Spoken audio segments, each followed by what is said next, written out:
I thought that night would be like any other, a simple party among friends, laughter, a few drinks, maybe some dancing. I had dressed carefully, made sure my tie was straight, even adjusted my cufflinks twice. I wanted to look good for my wife, to show her that I appreciated her, that I cared.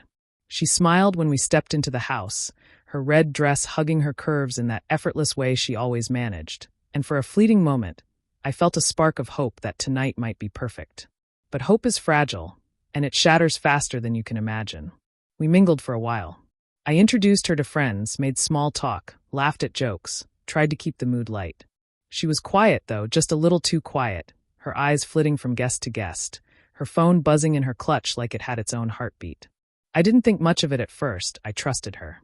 I wanted to trust her. Then it happened. I was at the bar, getting us another round, when I saw her.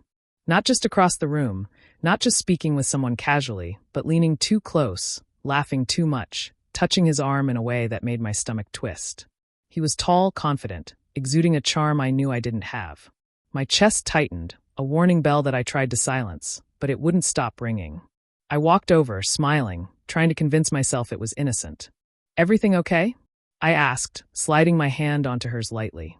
Her smile froze. For a heartbeat, I thought she might deny it, brush it off, reassure me. Instead, she stepped back, leaned into him, and whispered something in a way that made my blood run cold.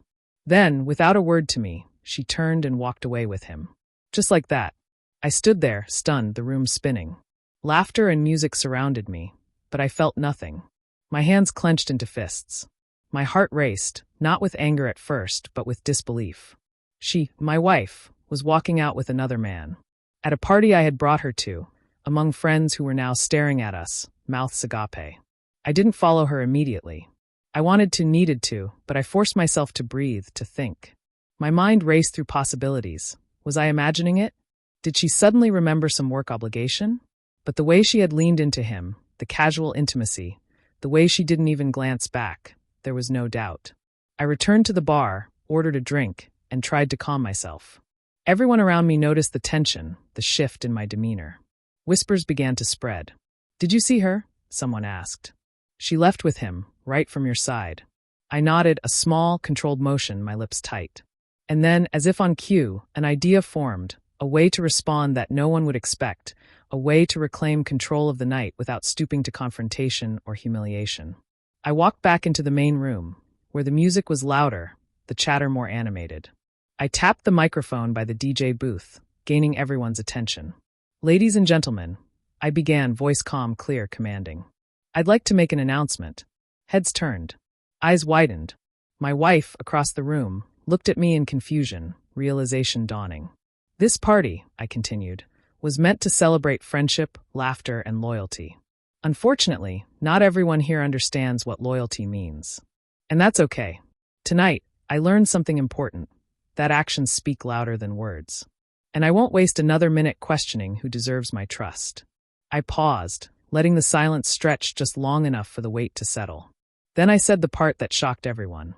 "So, while some people are busy walking out the door with someone else, I'll be right here, celebrating the friends who matter, the people who respect one another, and the life I choose to live with honesty and integrity." A few seconds of stunned silence, then applause. Whistles. Cheers. People turning to nod in admiration, murmuring about how composed I was, how dignified, how unshakable. I didn't need to say her name.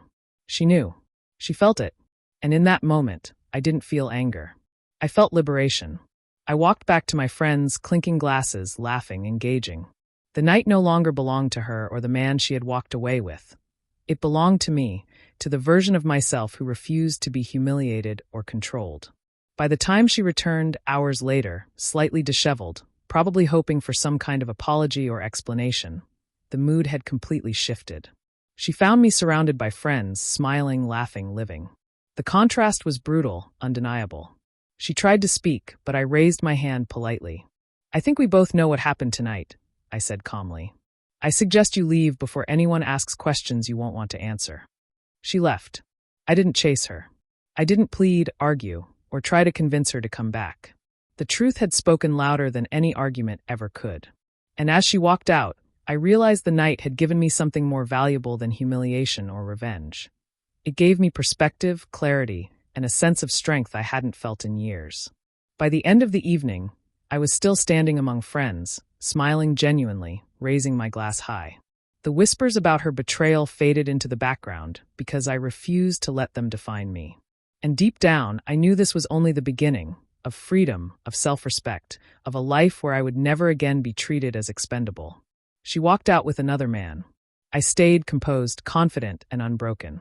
And in doing so, I shocked everyone, not with drama, not with anger, but with something far more powerful: grace, control, and the quiet power of knowing your own worth.